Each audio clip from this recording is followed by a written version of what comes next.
Welcome to a Foxy Tech Tips tutorial on enabling and disabling Bluetooth on your Windows 10 PC. If you find this video helpful, please consider subscribing to my channel and liking the video.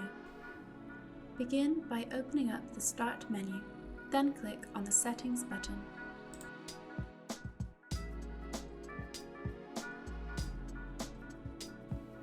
From the settings, click on Devices. As you can see, Bluetooth is the first option here. There is a slider to turn it on or off. Below, you can see the devices that are connected or previously connected with Bluetooth.